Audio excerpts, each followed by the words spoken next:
All right, we're up. Okay, I'd like to call to order the February 22nd, 2021 meeting of the City of Charleston Traffic and Transportation Committee and begin with a moment of silence, please.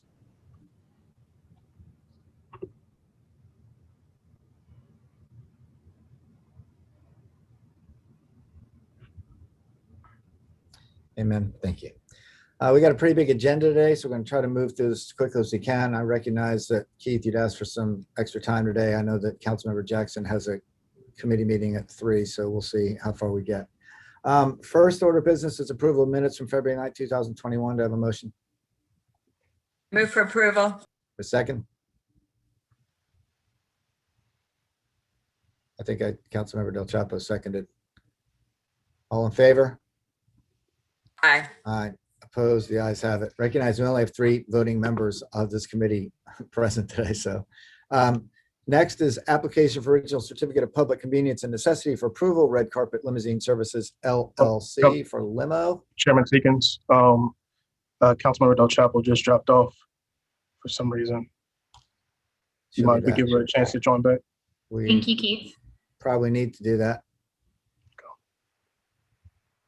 She is joining right now. All right, there she is. She is back. All right, Mr. Somerville, item number 3, application. Yes, we got Red Carpet Limousine Service. Application submitted to operate as a limo, went through the process, has a proper ORS certificate, proper insurance. We request approval. Yeah, do I have a I'll motion? move for approval. Second?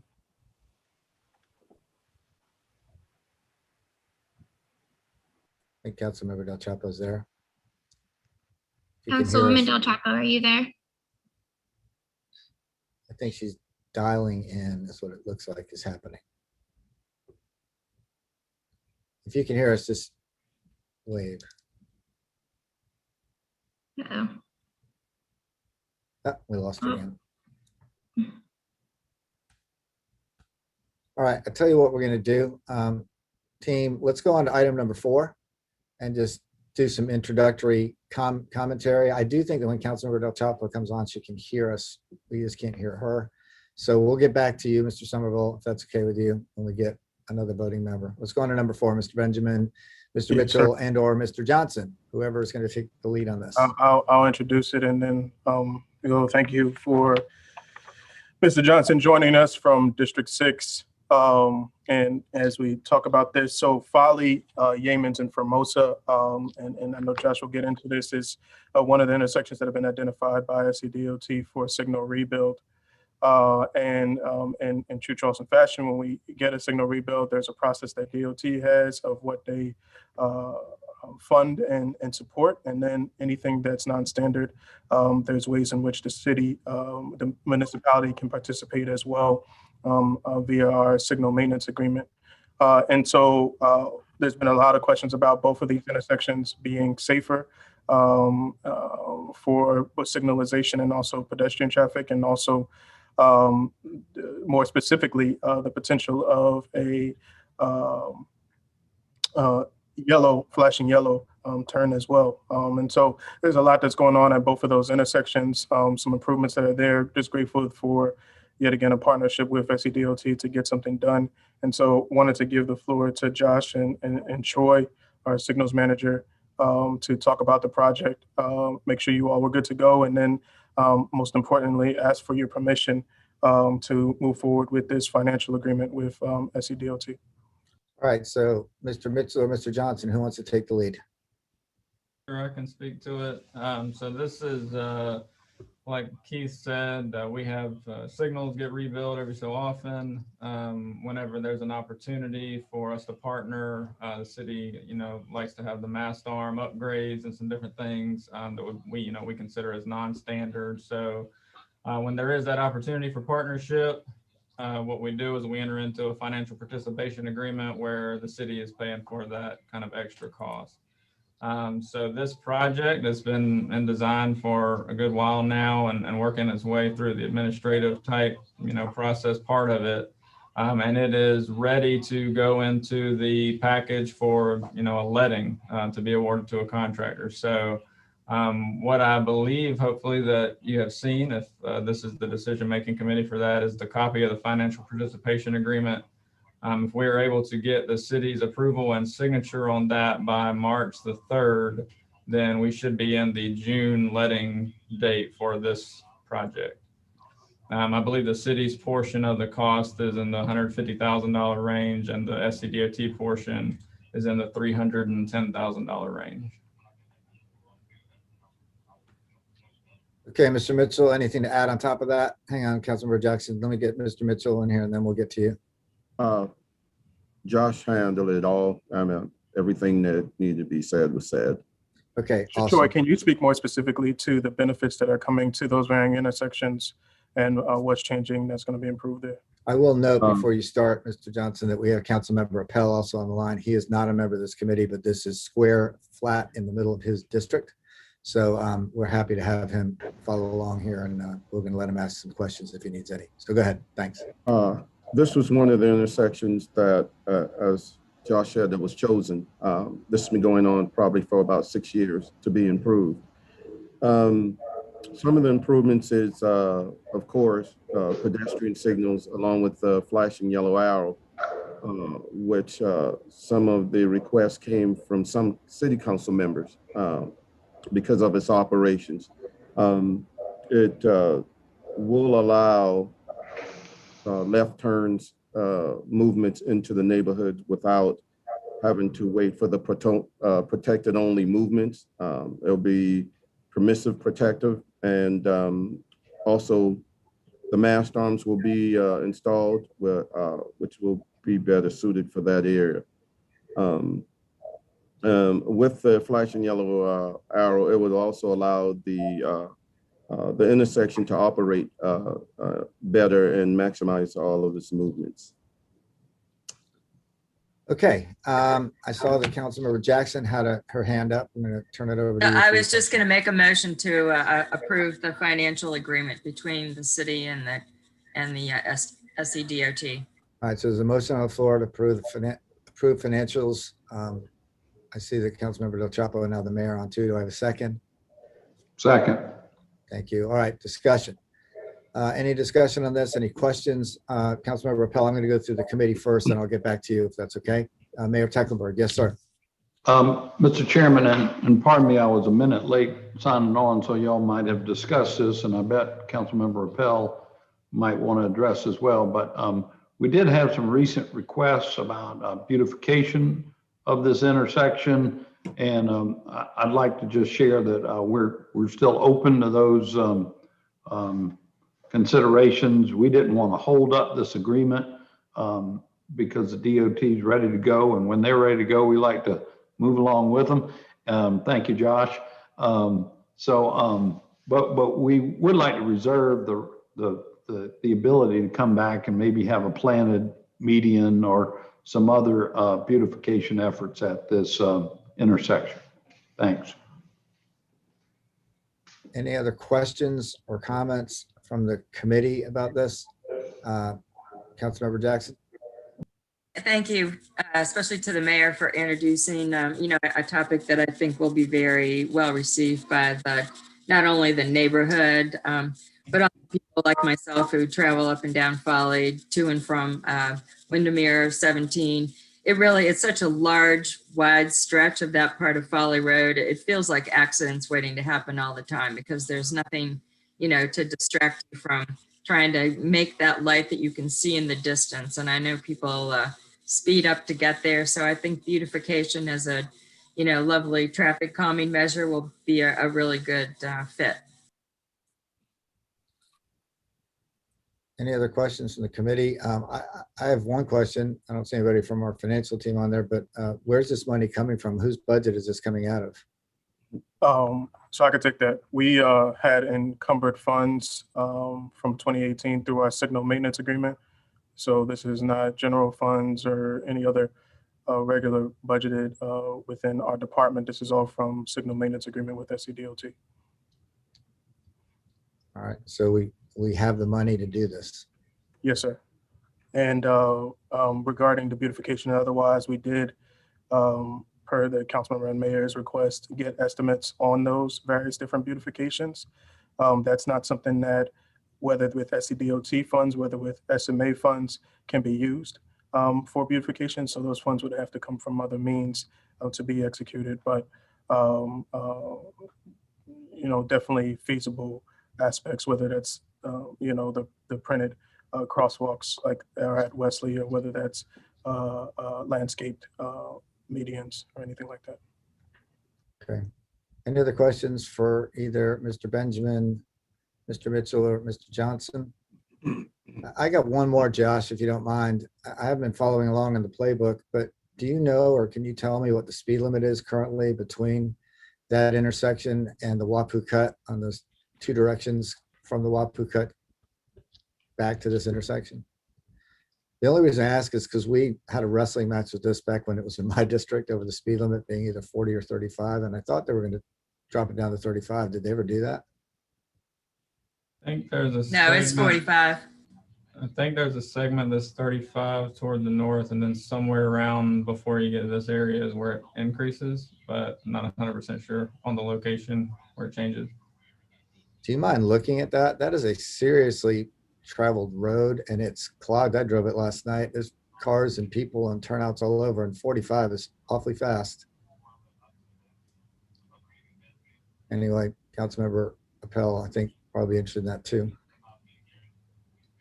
Yeah, the signal plan is showing 35, but that could be an error. But the plan I'm looking at now shows 35 from Kimley Horn. Okay. If you don't mind checking that out when your team's out there, that would be great. Any other questions, comments about this particular project, this proposal, the financing of it? We have a motion and a second. All in favor? Aye. Aye. Any opposed? Okay, the ayes have it. Well, we've got a quorum. Let's go back to number 3, which is the application for original certificate of public convenience for red carpet limousine. We already had a motion. We need a second and a vote. Can I get a second? I'll second. Any discussion, questions? All in favor? Aye. Aye. Any opposed? The ayes have it. Great, thank you. Next, as I jump around here, is number 5 on our agenda, which is the Highway 61 Traffic Response System Activation for information only. Again, Mr. Mitchell, Mr. Johnson, and Mr. Benjamin. So I'll introduce this again and then pass it on to Josh and Troy.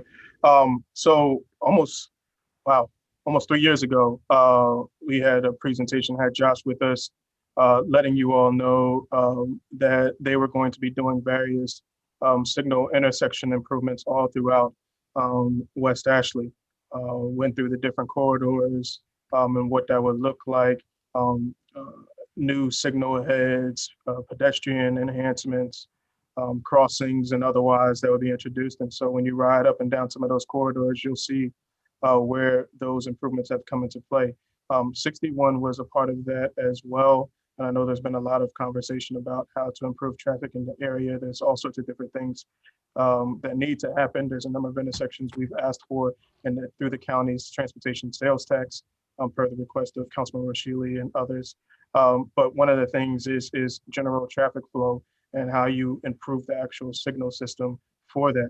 And so there's some work that SCDOT in coordination with our signals division has been doing in that regard and looking at, and wanted to just as a follow-up to that initial report that DOT brought to you all, discuss that and let you know what's about to happen in that corridor and get your questions, concerns as well. All right, I guess I'll start it off. great. Thank you, Mr. Mitchell. I'm going to get into the traffic responsive system activation. This portion of the project is part of the intersection improvement project that DOT is doing along all of these corridors. This part of the project is to happen at the end of all of the improvements and along the corridors of Ashley River Road, Glen McConnell, Paul Cantrell, from Parsonage all the way down to Wesley Drive. And this, with this system, it'll allow to improve traffic flow by using traffic responsive technology. During this system, it will work with the volume of the traffic. This volume is collected by vehicle sensors that are strategically placed along the corridor, and they will pick different cycle lengths according to the volume that's there. At this time, where we're at with the traffic responsive project is the engineering firm is waiting on the contractor to do all the terminations for the vehicle sensors. Once that part is done, all of that information will be collected from the advanced traffic controllers we have out there through the advanced traffic management center. Once this data is collected, it can actually run in the background of the existing information. The data will be collected and it will be looked over, and the best possible times will be put out there in the field. The entire process takes approximately 10 weeks, but it will not start until after the contractor has made all of these terminations.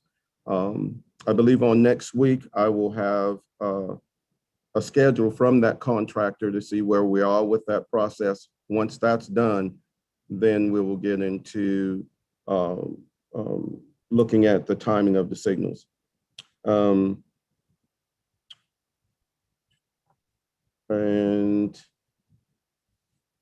if you want to continue, if you have anything.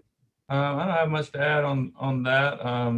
As y'all might recall, this was, part of many, many intersections, and we showed a map at one point with all the different corridors. And so 61 is one of those where this is the contractor coming back and tying up some loose ends on those terminations for detection so that it can collect that very specific data. But as y'all will have seen in the field, they've already been actively working on intersections on US 17, which was part of those kind of next phases of the project. So they're continuing to work on those major items and intersections while kind of coming back and tying up these loose ends on the other corridors that are 95% done. Okay, anything on top of that from Mr. Benjamin? If not, we'll turn it over to the committee for questions.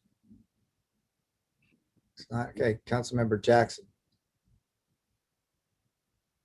You're on mute. Muted. Oh, sorry. Thanks. Now you're unmuted. Okay. Thank you, Chairman and gentlemen, for giving us the update. I'm looking forward to seeing all the technology in action. And as you were talking about that, it just made me curious. Mr. Johnson, have you and your team had a chance to go to our traffic control center and see all the cool stuff that comes on the big screen, and could even be more if we could afford to pay for it? Have you had a chance to go over there? Well, back when we could see each other in person, I dropped in with Troy and Keith before, but yeah, it's been a while since we've been holed up. Good. I recommend that you go in again as soon as you can safely. It just continues to get more interesting. Any other questions for our team on the Highway 61 traffic response system activation? Mr. Johnson, before we lose you, I do have, Mayor Tecklenburg, sorry, I missed you. Thank you, Mr. Chairman. And we're really looking forward to getting this wrapped up and in use. And I just wanted to take a minute and thank Josh and our partners at the DOT for helping make this possible. That really should be a great improvement for traffic mobility west of Ashley. And it has been a long time coming, but looks like we're just around the corner. And thanks for helping make this happen, Josh. Yes, sir. Any other questions, comments from the committee? Mr. Johnson, while we still got you, I just look at my notes. I'm not sure you told us or anyone asked on the Folly Formosa project, assuming that the city's financial commitment makes it from this committee through city council. When will that project commence and how long will it take? So if we get everything turned in March as we're hoping, then June is a letting, which means that's when the bids are opened up. And assuming that bids are all in line as they're expected to be, you have about a 30-day window of kind of that official award to the low bid contractor, and then they'll host a pre-con, and the overall schedule itself probably in the 15 to 18 month time range once they start. Now, the majority of that will probably be ordering the mast arms and waiting on those to come in because there's such a long lead time on those these days. So in earnest, you might not see actual work for many months, but that June letting and then potentially a pre-con in July, assuming that the bids are good, will activate the project itself. Great. Well, we'll try to get word back to you by the March 3rd deadline and look forward to you moving it forward as quickly as possible. All right, while we got Mr. Johnson here, any other questions from the committee for him? We certainly look forward to having you back soon, and thank you for being here with us today. All right, thank you. All right. Next, traffic calming update and approvals. Mr. Somerville. Can I share my screen? You should be able Can. to. Can we see? Not yet. Hit share again. Got to hit twice. Okay, it popped up on mine. Now hit start share.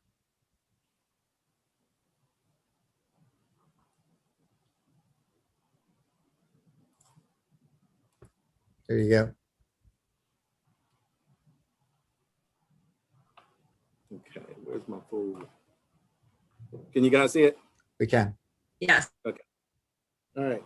Well, thank you guys. And just real quick, I wanted to go through what we did last year, 2020, for traffic calming.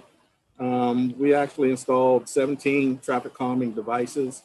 There were 7 12-foot speed humps, 9 14-foot, meaning that they're DOT roadways. And we did 1 22-foot raised crosswalk that was in the East Side neighborhood. And we actually conducted maintenance on 57 existing speed humps within the city.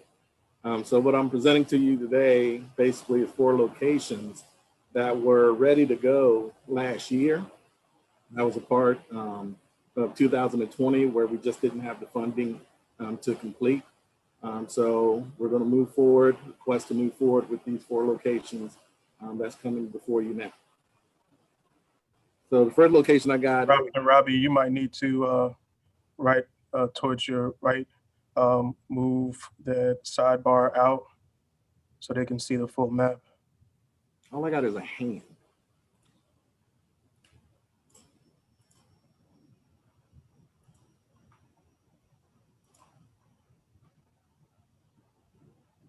Or just zoom back a little bit so they're able to see. Let's see. There you go. There you go. That's good. Okay. Yeah, we can see it. Okay. So we got a request for Bogart Street within the Canterbury-Elliott Borough neighborhood. The concern that we were getting from them is, as you can see, on Rutledge Avenue, on Bogart from Rutledge to Ash, there's no form of traffic control. And the residents were concerned about or indicating that cars were driving up in the 50-mile-an-hour range in this stretch. Again, as you can see, Ash Street, Percy Street, and Cumming, even down to St. Philip Street, all has stop signs, which helps to control that traffic. So this one block, it was a request for us to be, to treat. Based on the volumes, we did the 24-hour study, recorded 1,182 vehicles in the 24-hour period. You see the 9.92% is exceeding 55 miles an hour. So, we have the average speed to be at 23, but there was cars that was definitely, going through that section pretty quick. So we received the 75% petition requirement and are requesting approval. So I'll just keep on going if that's okay. Sure. By the way, when you do these studies, do you ever go back and look at whether any citations have been issued for violation of traffic laws, including among other things, speeding. If we had 9-10% of the people going over 55. Well, no, I don't go back to the police department to All right. ask for that information. I'm not sure the speed hump there is going to help that situation, but go ahead. Can I just ask while you're on the map, Robbie, are the stop signs going to be new too? Is that what you're asking for approval? No, they're Those there. are existing stops. Okay. Yeah, those are existing stops. And again, the stretch of about 715 feet. There's no traffic control or control stops in that distance. So we wanted to kind of split. So just that one hump. Yes, that's correct. I do have one more question, Robbie. Is there on-street parking on both sides of that street? No, sir, just on the south side. Just on the south side. Okay. So it's got a little bit more room to ramp up the speed. Okay. Thanks. Moving on? Yeah. All right. Next location is Carolina Bay, Conservancy Lane. This is a newer section of Conservancy. We treated Conservancy, I guess the section between Carolina Bay to Corn Silk back in 2015. And this, again, is the newer section, which has about 120 homes in it. The residents expressed concern with the connection of Sanders Road and having the access to go to Wildcat back out to Glen Parkway. Very concerned about the cut through traffic, in which you see there's 1,146 vehicles, recorded in a 24-hour period. So the city is requesting the approval of speed humps in this section of Conservancy Lane as well. That's literally my street. Are you one of the 75% of the people who exceed the posted speed limit? I do not. Excellent. All right, Mr. Somerville. Unless, Mr. Chairman? Yes, sir. Could I just ask, did we consider adding stop signs at those couple of intersections rather than the speed humps? I believe there is an existing hallway stop down here by the Doubletree Court. I see. And that's the only stop sign that's in that. Yeah, okay.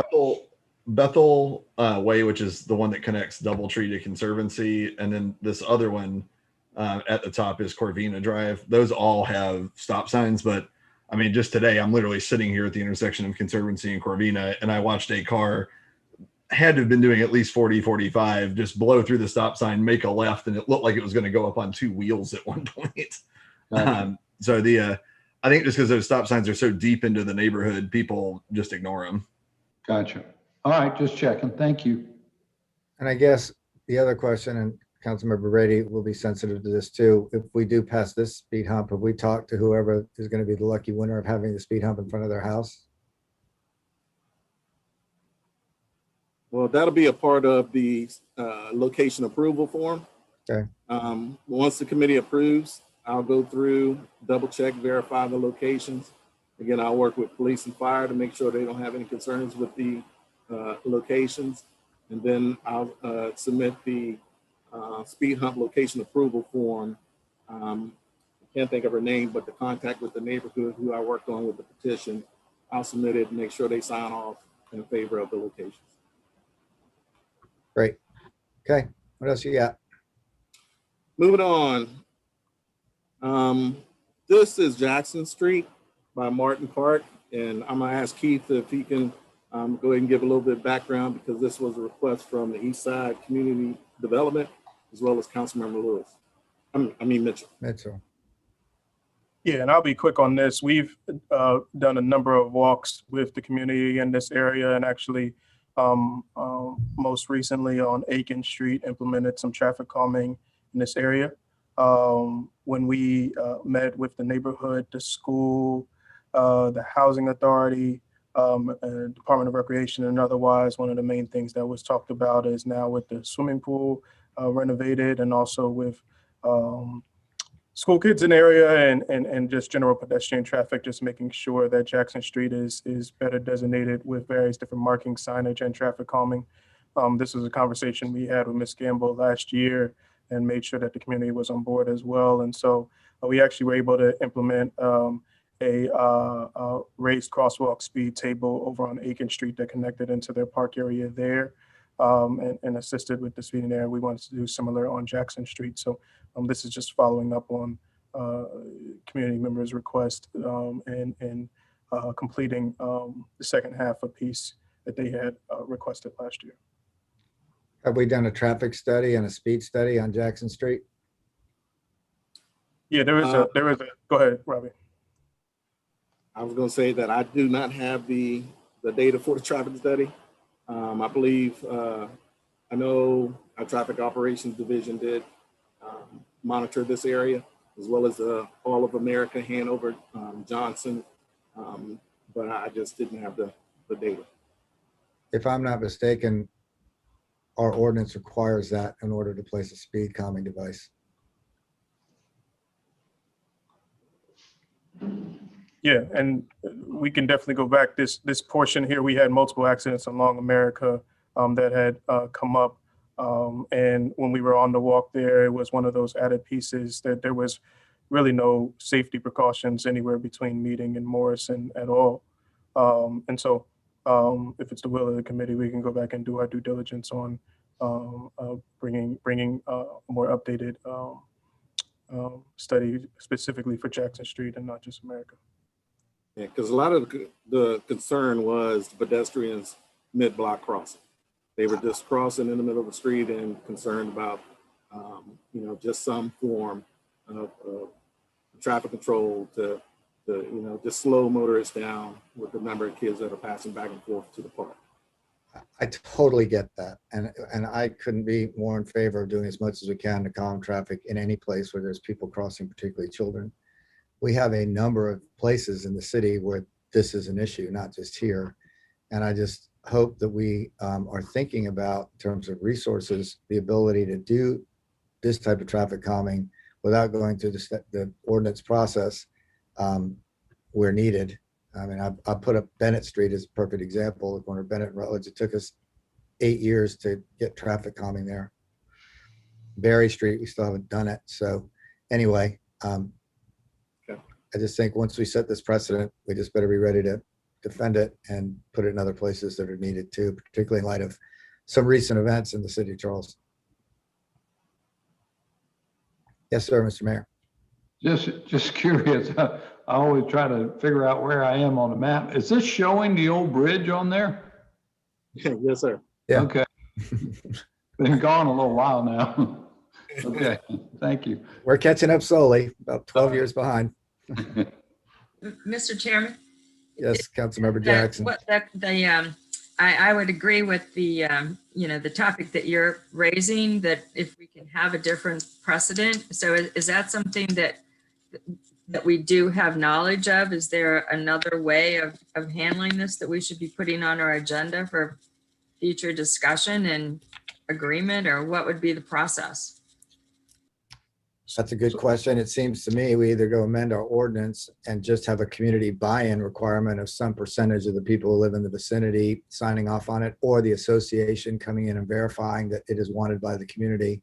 But we do currently have a process in place. So we probably ought to make sure we have some flexibility on that process. I would say we're not opposed to adhering to the process.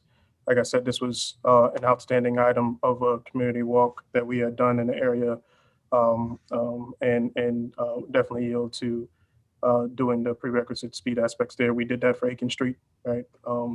We had the prerequisite pieces that are in the ordinance there, so having no problem with adhering to that here.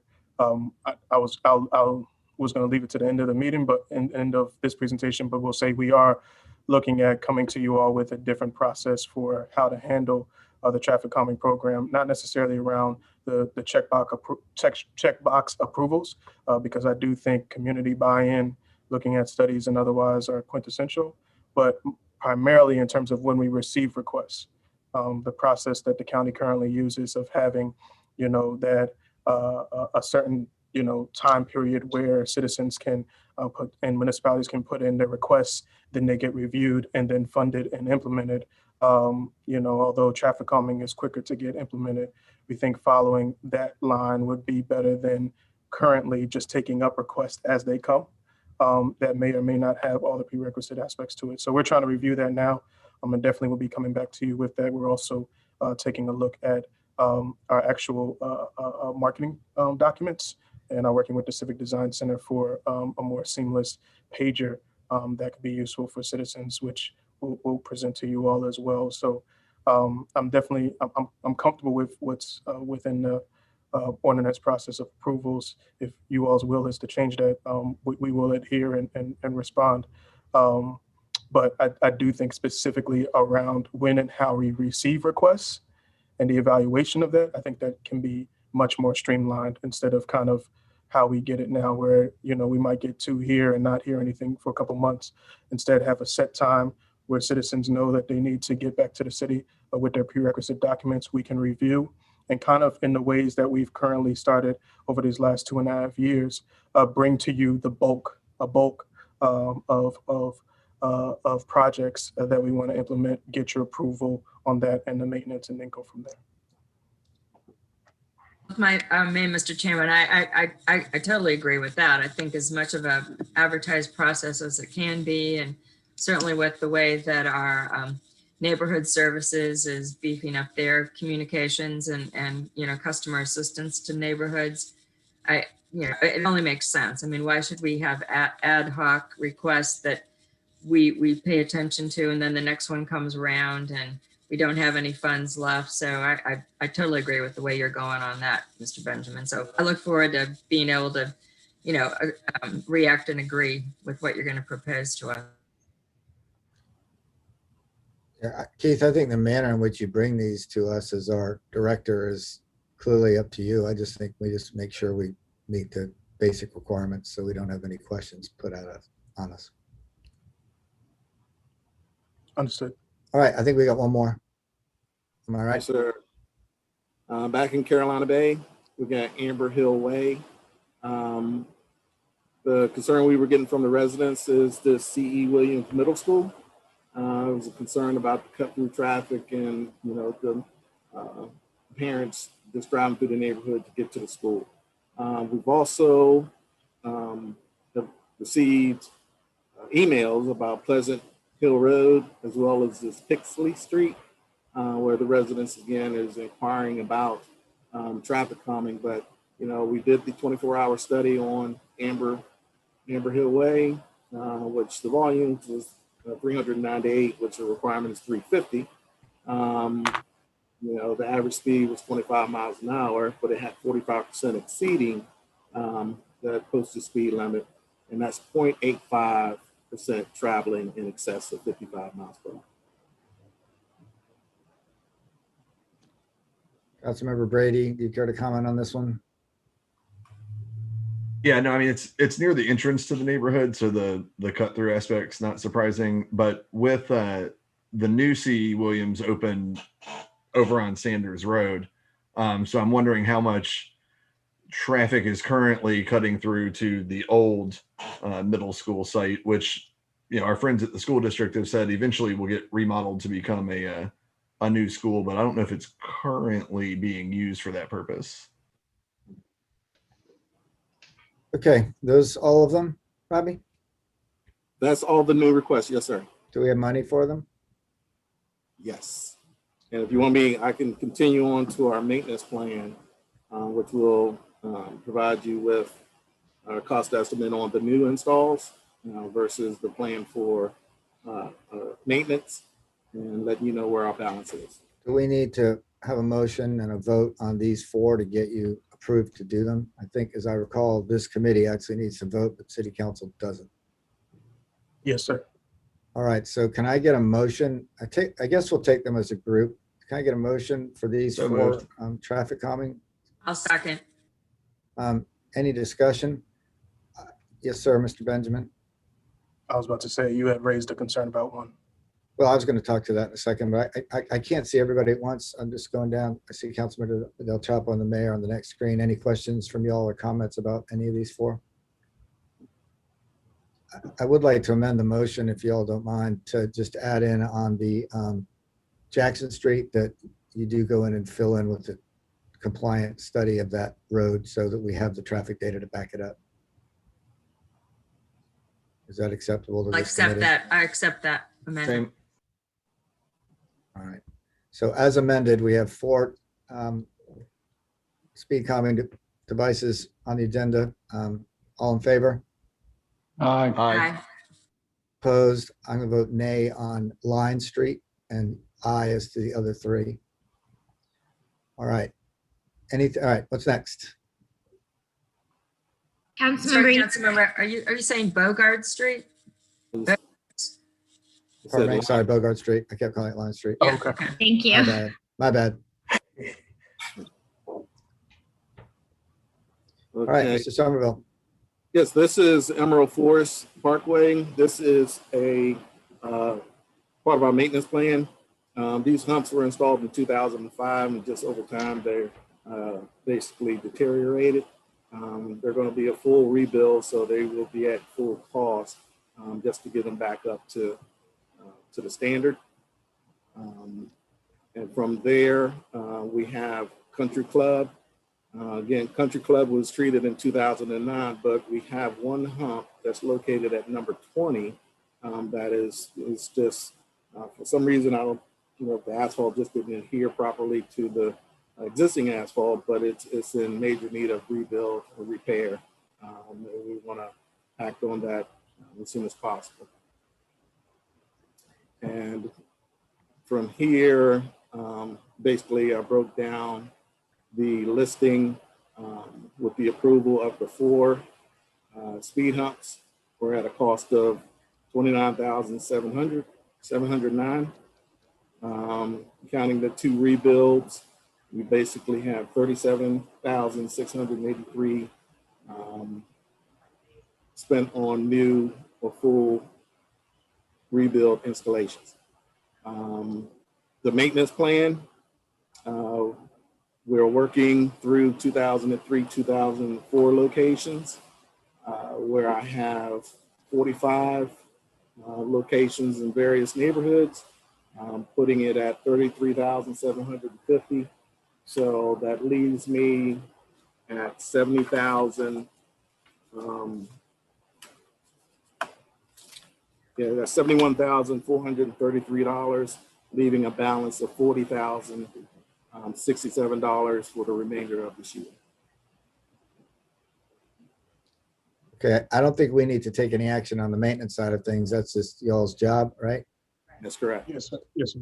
Okay. But And we then did want to make sure you knew what we were spending money on, and also be upfront about, how much is left towards traffic calming. We know, I'm saying this on the regular again, and I think, Councilmember, this could be iterated in your report, but we definitely welcome the request for traffic calming.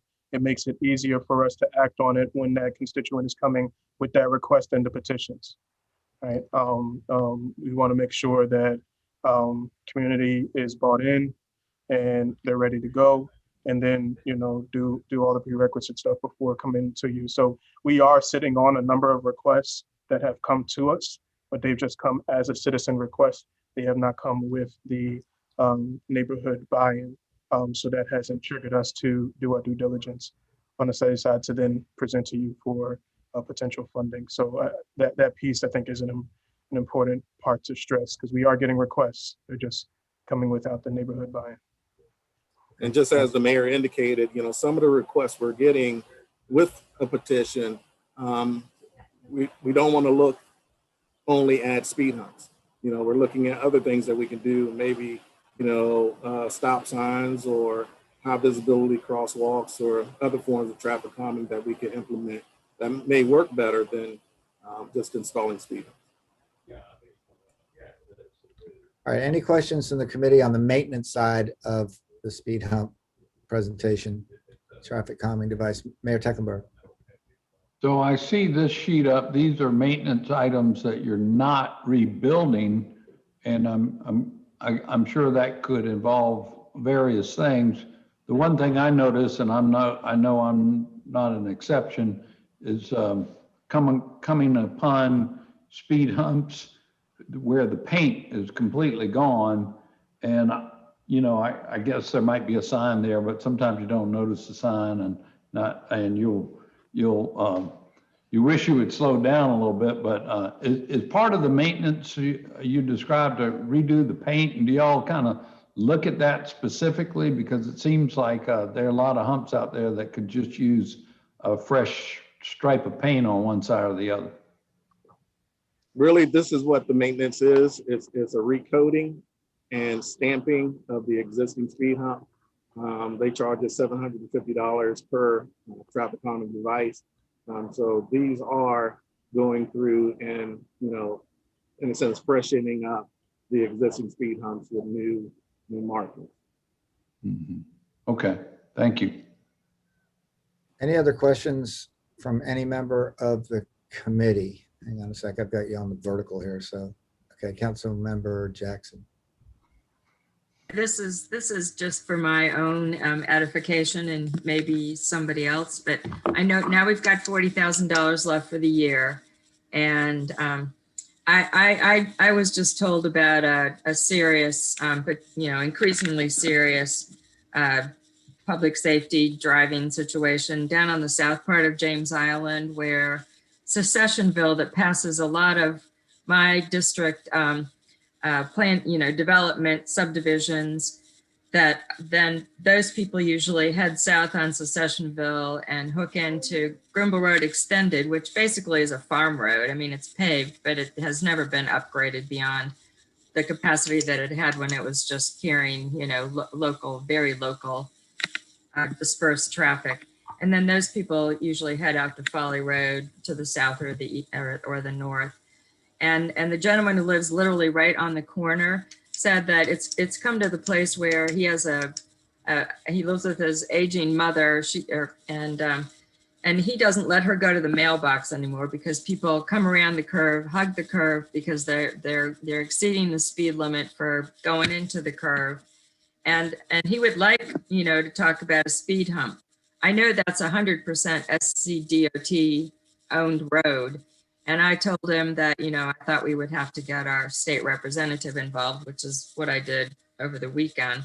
But just out of theory, I mean, is that something that normally then the city becomes authorized to look at and to think about the various options that we would have to control traffic in a fast-paced road like that? There's really no neighborhood. He lives, you know, on a piece of property that his family owned for 150 years, and he's in front of sea air, but they don't, you know, they're not part of the neighborhood. So how would we go about even getting a favorable percentage of people who live in a, you know, sort of a more isolated area like that? Do we have any guidelines for that?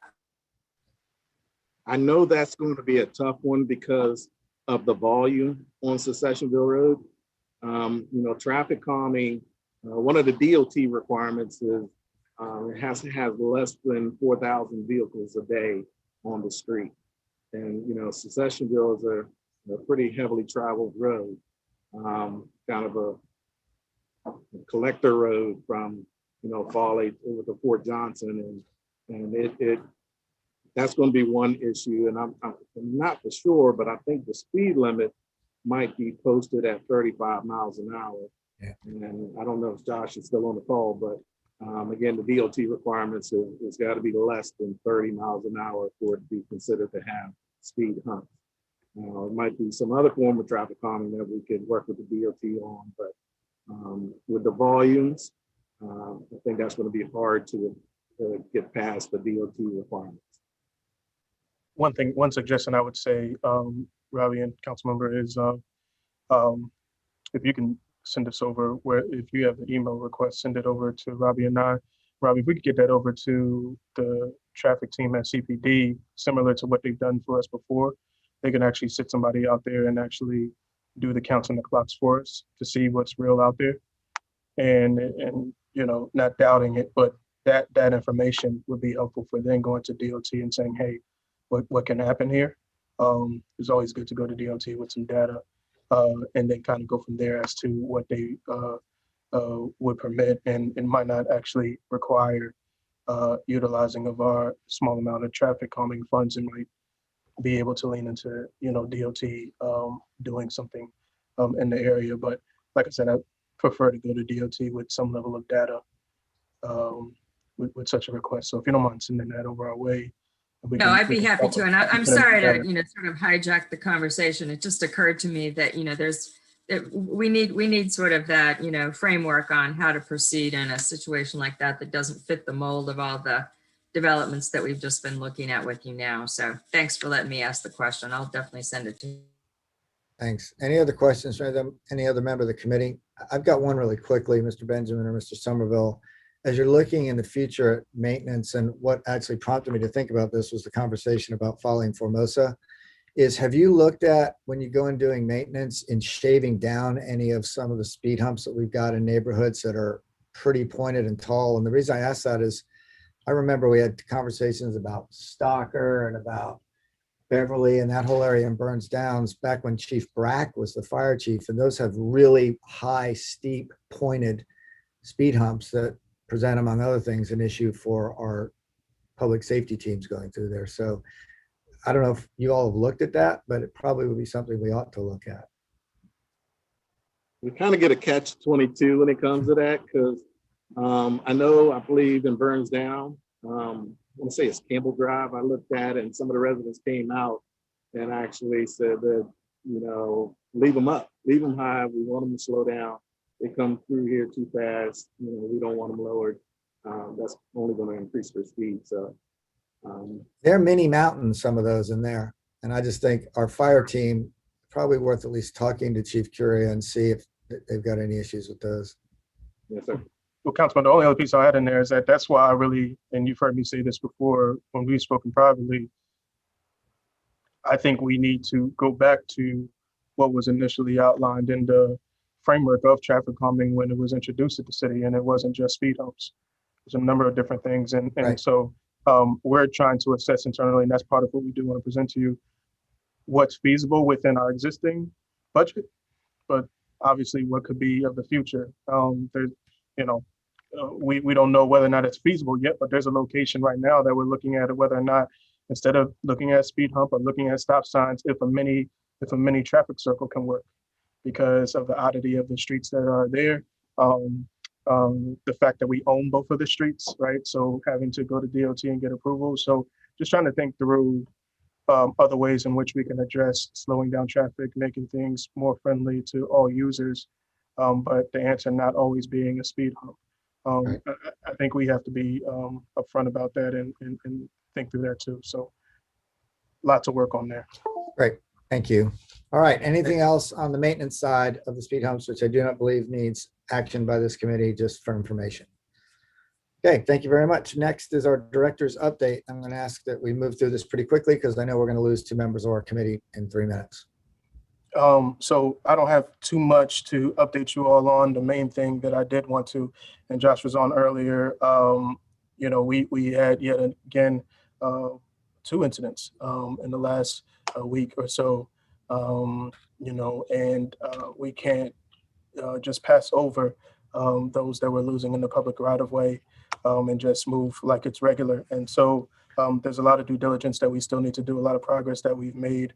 And so just working on those, specifically in the King Street corridor, got the commitment from the district office to do, Councilmember Jackson, similar to what we did on Maybank Highway back in 2019, to do a road safety study from Line Street up to Hugie. If you remember with Maybank Highway, with the unfortunate death there, they're not, road safety audits are federally mandated. And so I can't call it an audit, but if you know, the King Street audit stops at Line Street. It goes from Line and King all the way down to Murray. And so talked with Josh, and we're scheduling that to do with SCDOT and walk that corridor and make sure that we're identifying some opportunities. DOT makes it very clear that their identification of potential solutions and potential projects does not mean that they're the ones who would be paying for it. But it gives us an opportunity to have an official document by the owner of the public right of way saying this is something to look into. This makes sense to move on and otherwise. And so we think similar to what happened with Maybank, we did that road safety audit. Then the city put forward a pedestrian crossing in that area as our #1 CTC project that got funded. We coordinated with the county to leverage that funding with the Council of Governments through their Complete Streets process, and a $200 and something thousand project became a $1.2 million project specifically around pedestrian safety. So our hope is that doing that process will also illuminate some opportunities, but also create some prioritization that we as a municipality can stand on when going to ask for funding. So just want to make sure you all were aware that we'll be coordinating with the district office on that. Just a quick run through, Fairchild is going extremely well.